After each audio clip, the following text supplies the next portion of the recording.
Good morning, I'm Dr. Heera from the Department of DVL Narayana Medical College, here to talk a few words about World AIDS Day. World AIDS Day is observed every year on December 1st in order to create awareness about HIV/AIDS and also spread positivity and show support to the people living with the disease.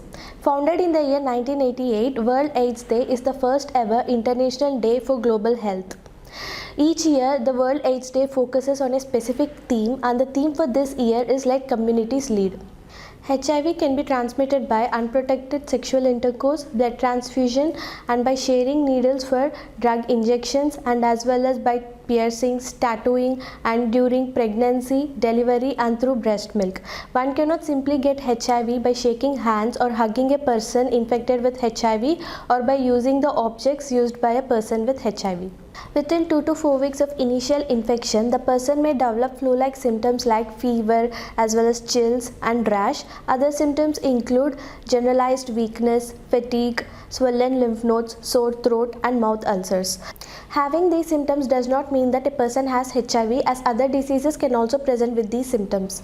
Few individuals can be totally asymptomatic during this period. More severe symptoms of HIV usually occur when the person finally progresses into AIDS.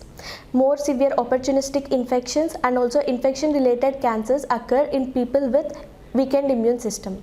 HIV can be usually diagnosed by antigen tests, antibody tests, and nucleic acid tests. Antigen tests are the tests which detect antigen in the blood, and these tests take few days to become positive. Antibody tests detect the antibodies in the blood or saliva.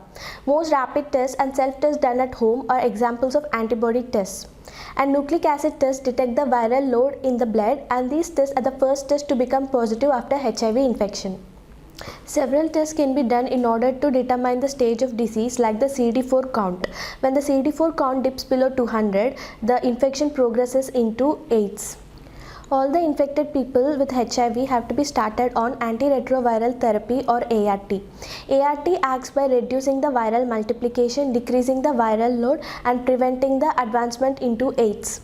ART or antiretroviral therapy is recommended for everybody living with HIV. ART or antiretroviral therapy acts by reducing the viral load, by reducing the viral multiplication, and prevents the progression into AIDS. ART can help people with HIV live long healthy lives, but it cannot cure HIV. The best way to prevent HIV infection is by the usage of condoms, and as well as never sharing needles and other injecting equipment, and also by using sterilized needles for tattooing and piercing. Pre-exposure prophylaxis refers to taking a daily pill for people who are at high risk of getting HIV.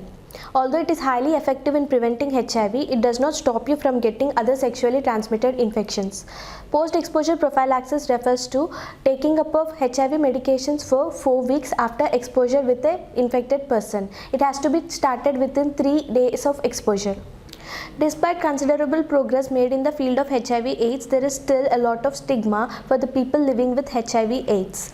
Thus, this World AIDS Day, we have to encourage more open conversations and also foster a more supportive environment for the people living with the disease. Thank you.